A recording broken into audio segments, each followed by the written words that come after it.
Nous vivons dans une époque étrange, une époque où celui qui crie le plus fort passe pour le plus fort, où celui qui répond le plus vite passe pour le plus intelligent, où celui qui réagit à tout passe pour le plus vivant. Mais si je vous disais que c'est exactement l'inverse? Que cette course perpétuelle à la réaction nous rend faibles, stupides et à moitié morts. Laissez-moi vous raconter quelque chose qui s'est passé la semaine dernière. Un homme d'affaires important, costume impeccable, montre de luxe, entre dans un café parisien. Il commande un expresso. Le serveur, nouveau, se trompe et lui apporte un cappuccino. L'homme explose.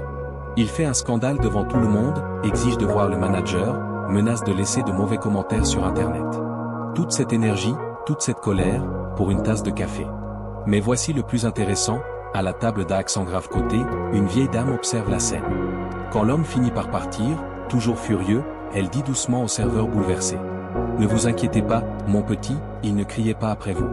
Il criait après sa vie. » Cette phrase m'a hanté parce qu'elle contenait une vérité profonde sur notre condition moderne. Nous crions tous après notre vie. Nous réagissons violemment aux petites contrariétés parce que nous avons perdu le contrôle des grandes choses.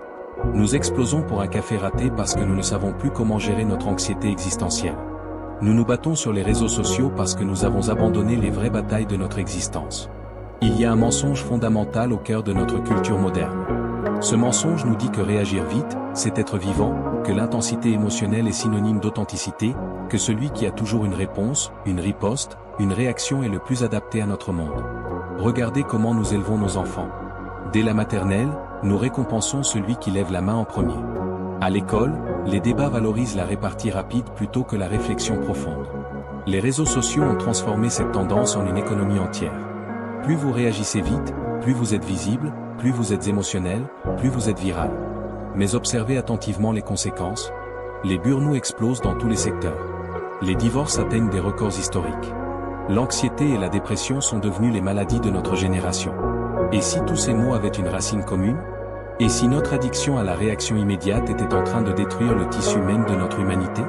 J'ai passé des années à observer les dynamiques humaines dans différents contextes, entreprises, familles, espaces publics. Une constante émerge, les personnes les plus malheureuses sont invariablement celles qui réagissent le plus. Elles vivent dans un état de guerre permanent contre le monde, épuisant leur énergie dans des batailles qu'elles créent elles-mêmes. Prenez l'exemple des réseaux sociaux. Une étude récente a montré que la durée moyenne entre la lecture d'un post controversé et la publication d'un commentaire rageur est de moins de 30 secondes. 30 secondes pour décider de s'engager dans un conflit qui peut durer des heures, ruiner une journée, parfois détruire une réputation. Nous sommes devenus des snipers émotionnels, tirant sur tout ce qui bouge sans prendre le temps de viser. Pour comprendre pourquoi nous sommes devenus si réactifs, il faut regarder comment notre cerveau fonctionne. Nous avons 3 cerveaux en un. Le cerveau reptilien, vieux de millions d'années, qui gère la survie immédiate. Le système limbique, siège des émotions.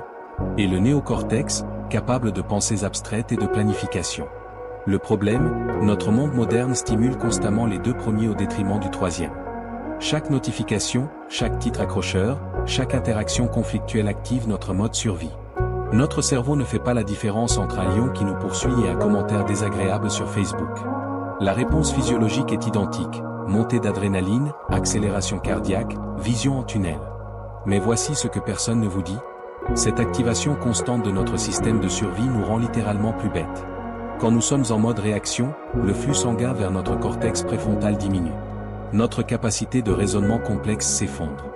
Nous devenons des versions primitives de nous-mêmes, incapables de nuances, de perspective, d'empathie. J'ai rencontré un neurochirurgien qui m'a montré des scans cérébraux fascinants. Il comparait l'activité cérébrale de personnes en état de réaction émotionnelle versus en état de réflexion calme.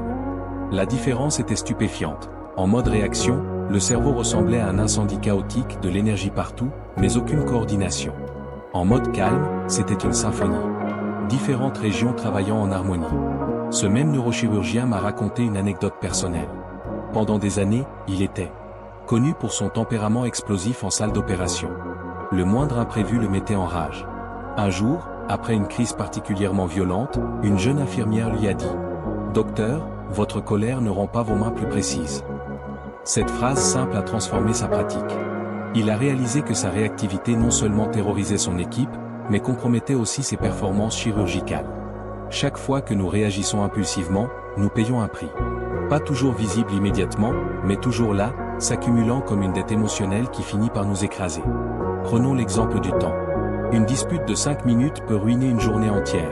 Pas seulement les 5 minutes de la dispute elle-même, mais les heures passées à ruminer, à justifier notre position dans notre tête, à imaginer ce qu'on aurait dû dire. Puis le temps passé à réparer, les excuses, les explications, la reconstruction de la confiance. Une réaction de quelques secondes peut créer des semaines de travail émotionnel. Un comptable que je connais a fait un calcul fascinant. Il a estimé qu'il passait environ trop de temps à gérer les conséquences de ses réactions impulsives. Email de clarification après des réponses trop sèches. Conversation pour apaiser des tensions créées par ses commentaires. Nuit d'insomnie à rejouer des confrontations. Sur une année, cela représentait plus de 1000 heures, l'équivalent de 6 mois de travail à temps partiel, perdu dans la gestion de sa propre réactivité. Mais le coût va bien au-delà du temps. Il y a le coût relationnel. Combien de relations précieuses avons-nous endommagées ou détruites par des mots prononcés dans la colère? Les mots sont comme du dentifrice, une fois sortis du tube, impossible de les remettre dedans. Une insulte prononcée dans un moment de rage peut prendre des années à pardonner si elle est jamais pardonnée. Une femme m'a raconté comment une seule phrase réactive a détruit sa relation avec sa fille. Lors d'une dispute sur les résultats scolaires, elle a crié « Tu es exactement comme ton père, un échec ambulant ». 15 ans plus tard, malgré d'innombrables excuses et tentatives de réconciliation, sa fille garde une distance émotionnelle. Une seconde de réaction. Une vie de regret. Ce qui rend notre situation encore plus complexe, c'est que toute une industrie s'est construite autour de notre réactivité. Les médias ont découvert que la colère génère plus de clics que la joie. Les réseaux sociaux ont perfectionné l'art de nous maintenir dans un état d'indignation perpétuelle. Les politiciens ont compris que diviser est plus facile que rassembler. Nous sommes devenus les produits d'une économie de l'attention qui se nourrit de nos réactions. Chaque fois que nous réagissons avec colère à un titre provocateur, nous générons des données, des revenus publicitaires, de l'engagement. Notre réactivité est littéralement monétisée. Un ancien ingénieur de Silicon Valley m'a révélé les coulisses de cette manipulation. Les algorithmes sont conçus pour identifier nos points de déclenchement émotionnel et nous servir exactement le contenu qui va nous faire réagir. Ils savent que nous passerons plus de temps sur une plateforme si nous sommes énervés que si nous sommes sereins. La paix n'est pas rentable. Cette exploitation systématique de notre réactivité a des conséquences profondes sur notre société. Nous vivons dans des bulles de filtrage où nous ne voyons que ce qui confirme nos biais et enflamme nos émotions. Le dialogue devient impossible quand chaque camp est maintenu dans un état de réaction permanent contre l'autre. Face à ce tsunami de réactivité, une révolution silencieuse émerge. Des personnes découvrent le pouvoir extraordinaire de ne pas réagir, non pas par apathie ou résignation, mais par choix conscient et délibéré. J'ai rencontré une PDG qui a transformé son entreprise en appliquant un principe simple, la règle des 48 heures. Aucune décision importante n'est prise dans les 48 heures suivant la première impulsion. Cette simple règle a révolutionné la culture de l'entreprise. Les conflits entre départements ont diminué de 70%. Les erreurs stratégiques coûteuses ont pratiquement disparu. L'ambiance de travail s'est métamorphosée. Elle m'a expliqué sa philosophie. Dans le monde des affaires, on glorifie la rapidité de décision, mais j'ai réalisé que la plupart des urgences ne le sont pas vraiment. En attendant 48 heures, soit le problème se résout de lui-même, soit nous trouvons une solution bien meilleure que notre première réaction. Cette approche s'applique à tous les domaines de la vie. Un couple que je connais a sauvé son mariage en instaurant une règle. Jamais de discussion importante après 21 heures. Ils ont réalisé que la fatigue de la journée les rendait hypersensibles et réactifs. En reportant les conversations délicates au lendemain matin, ils ont découvert que la plupart de leurs disputes nocturnes étaient des tempêtes dans un verre d'eau amplifié par l'épuisement. Les neurosciences nous offrent des insights fascinants sur la possibilité de transformer notre réactivité. Le cerveau n'est pas figé, il est plastique, capable de se reconfigurer tout au long de notre vie. Chaque fois que nous choisissons de ne pas réagir, nous renforçons littéralement de nouveaux circuits neuronaux. Des études sur des méditants de longue date montrent des changements structurels dans leur cerveau. L'amygdale, centre de la peur et de la réaction, devient moins active. Le cortex préfrontal, siège du contrôle exécutif, se renforce. L'insula, qui nous aide à percevoir nos états internes, devient plus développé. Ces personnes ont littéralement sculpté un cerveau moins réactif. Mais vous n'avez pas besoin de méditer 8 heures par jour dans un monastère pour bénéficier de ces changements. Des recherches montrent que même quelques semaines de pratique consciente de la non-réaction créent des modifications mesurables. Le cerveau apprend vite quand nous lui donnons une direction claire. Un psychologue sportif m'a partagé une technique qu'il utilise avec les athlètes de haut niveau. Il leur fait visualiser les moments de pression maximale, la finale olympique, le pénalty décisif et pratiquer mentalement la non-réaction. Rester calme malgré l'enjeu. Respirer malgré l'adrénaline. Choisir l'action optimale malgré la pression. Cette pratique mentale crée des sillons neuronaux qui s'activent automatiquement en situation réelle. Dans chaque domaine de l'excellence humaine, nous trouvons des maîtres de la non-réaction. Ce sont les gardiens du calme dans un monde de chaos et leurs histoires nous enseignent des leçons précieuses. Prenez les contrôleurs aériens.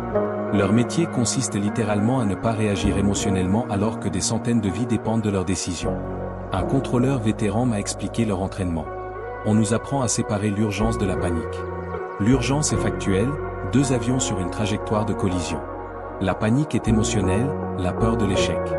Nous agissons sur l'urgence sans jamais céder à la panique. Les négociateurs d'otages représentent un autre exemple extrême. Leur capacité à rester calme face à des preneurs d'otages instables peut faire la différence entre la vie et la mort. Une négociatrice chevronnée m'a confié. La personne en face cherche une réaction. Si je lui donne ce qu'elle cherche, je perds le contrôle de la situation. Mon calme devient mon arme la plus puissante. Dans le monde du sport, les champions se distinguent souvent par leur capacité à ne pas réagir à la pression ou aux provocations. Un entraîneur de tennis m'a raconté comment il a transformé un joueur talentueux mais colérique en champion. Le secret, lui apprendre à voir chaque provocation de l'adversaire comme une admission de faiblesse. Quand ton adversaire cherche à te faire sortir de ton jeu par des provocations, c'est qu'il sait qu'il ne peut pas te battre sur le plan technique. C'est dans nos relations intimes que la non-réaction révèle sa magie la plus profonde. Quand nous arrêtons de réagir automatiquement à nos proches, quelque chose d'extraordinaire se produit. Nous commençons enfin à les voir vraiment. La réactivité crée un voile entre nous et les autres. Nous réagissons non pas à la personne réelle devant nous, mais à notre projection, à nos blessures passées, à nos peurs futures. Quand nous suspendons notre réaction, ce voile se lève. Un thérapeute familial m'a partagé une observation bouleversante. Dans 90% des conflits familiaux que je vois, les gens ne se disputent pas vraiment entre eux, ils se disputent avec les fantômes de leur passé. Le mari réagit non pas à sa femme, mais à sa mère critique. La femme réagit non pas à son mari, mais à son père absent. J'ai été témoin d'une transformation remarquable dans une famille où le père, homme d'affaires autoritaire, a décidé d'arrêter de réagir aux provocations de son fils adolescent. Au lieu de l'escalade habituelle, il a commencé à dire « Je vois que tu es en colère. Parlons-en quand nous serons tous les deux plus calmes. » Les premières semaines ont été difficiles. Le fils, habitué au combat, ne savait pas quoi faire de ce nouveau calme. Il a intensifié ses provocations, cherchant désespérément la réaction familière. Mais face au mur de sérénité de son père, quelque chose s'est brisé. Pour la première fois, il a pu exprimer sa vraie douleur sans la cacher derrière l'agressivité. 6 mois plus tard, leur relation était méconnaissable. Ils pouvaient avoir de vraies conversations, partager de vrais moments. Le père m'a dit « J'ai réalisé que pendant des années, je ne réagissais pas à mon fils, mais à ma peur d'être un mauvais père. Quand j'ai arrêté de réagir à cette peur, j'ai enfin pu voir mon fils. » La non-réaction nous offre un cadeau inattendu, la présence. Quand nous ne sommes plus constamment en train de réagir au passé ou d'anticiper le futur, nous découvrons le moment présent dans toute sa richesse. Cette présence transforme notre expérience de vie. Les couleurs deviennent plus vives, les sons plus nuancés, les interactions plus profondes. C'est comme si nous avions vécu toute notre vie avec des lunettes de soleil et que nous les retirions enfin. Un chef cuisinier étoilé m'a expliqué comment la non-réaction a révolutionné sa cuisine. Avant, je réagissais constamment à la pression du service, aux critiques, aux erreurs de mon équipe. Mon stress se retrouvait dans mes plats. Maintenant, je cuisine depuis un espace de calme. Je ne réagis plus. J'écoute les ingrédients. Mon four est devenu une méditation. Cette qualité de présence affecte tous ceux qui nous entourent. Les enfants le sentent particulièrement. Une enseignante m'a raconté comment sa décision de ne plus réagir aux perturbations en classe a créé un miracle pédagogique. Au lieu de hausser la voix ou de punir, elle s'arrête, respire et attend. Son calme crée un espace où les enfants peuvent choisir de se calmer eux-mêmes. Les enfants testent constamment les limites, m'a-t-elle dit. Mais ce qu'ils cherchent vraiment, c'est la sécurité d'un adulte stable. Quand je ne réagis pas à leurs provocations, je leur offre cette stabilité. C'est le plus beau cadeau que je puisse leur faire. Le chemin vers la non-réaction n'est pas sans embûches. Il existe des pièges subtils qui peuvent transformer cette pratique libératrice en nouvelle forme d'emprisonnement. Le premier piège est la suppression. Ne pas réagir ne signifie pas refouler ses émotions. La suppression crée une cocotte-minute intérieure qui finira par exploser. La vraie non-réaction vient de la transformation, pas de la suppression. Vous ressentez l'émotion, vous la reconnaissez, mais vous choisissez consciemment votre réponse. Un autre piège est l'orgueil spirituel. Certaines personnes développent une supériorité morale autour de leur capacité à ne pas réagir. Elles regardent de haut ceux qui sont encore prisonniers de leur réactivité. Cette attitude est elle-même une réaction subtile, une réaction de l'ego qui se sent spécial. Le piège de l'indifférence est particulièrement dangereux. Sous prétexte de non-réaction, certains deviennent détachés, froids, absents émotionnellement. Ils confondent la non-réaction avec la non-implication. Mais la vraie non-réaction vient d'un engagement total avec la vie, pas d'un retrait. J'ai connu un homme qui avait tellement peur de ses réactions qu'il est devenu un fantôme dans sa propre vie. Sa femme le suppliait de montrer une émotion, n'importe laquelle. Ses enfants ne savaient jamais ce qu'il ressentait. Sa non-réaction était devenue une prison de glace. Il a fallu des années de thérapie pour qu'il comprenne la différence entre ne pas réagir impulsivement et être pleinement vivant. Notre réactivité individuelle contribue à une réactivité collective qui façonne notre société. Les guerres, les génocides, les injustices systémiques. Tous trouvent leurs racines dans notre incapacité collective à ne pas réagir. Imaginez un monde où les leaders politiques prendraient 24 heures avant de répondre aux provocations. Où les décisions de guerre nécessiteraient une semaine de réflexion obligatoire. Où les tweets présidentiels passeraient par un délai de publication. Combien de catastrophes pourraient être évitées? Mais nous n'avons pas besoin d'attendre que les leaders changent. Chaque fois qu'un individu choisit de ne pas réagir, il crée une ondulation dans le tissu collectif.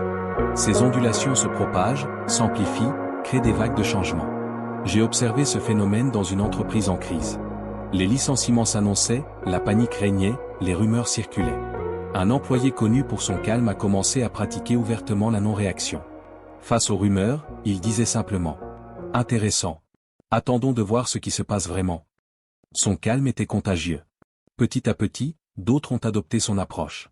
L'atmosphère de l'entreprise s'est transformée. Au lieu de panique et de sabotage, il y avait de la solidarité et de la créativité. L'entreprise a non seulement survécu à la crise, mais en est sortie plus forte. Dans notre culture qui glorifie l'action, ne pas réagir demande un courage extraordinaire. C'est le courage de paraître faible quand tout le monde s'attend à ce que vous montriez votre force. Le courage de rester silencieux quand tout le monde attend votre réponse.